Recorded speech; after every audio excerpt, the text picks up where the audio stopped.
Tetanus, anti-rabies, tulikuwa tunalia hakuna dawa. Lakini siku hizi nasikia hata anti-rabies hakuna. So there is a big problem. Kama kuna kitu, abantu baminto, Madam DCC. Sasa kama hakuna dawa hospitali, hata kila mtu akikufa, nani atatupigia kura?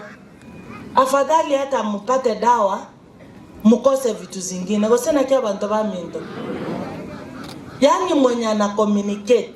Kama kuna kitu devolution ilitupea ni mambo inaitwa health.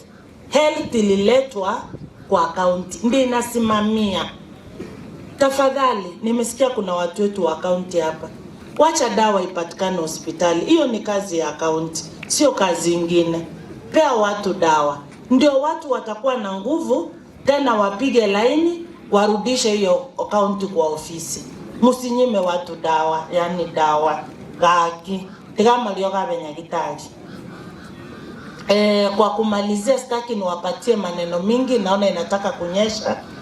Mimi chief, wakati ulinipigia kweli mama hospitali, boss akanipigia akaniambia hata kuna mtoto anasoma Ichuni Girls, vile mama alikuwa mgonjwa, mumetumia pesa hamuna.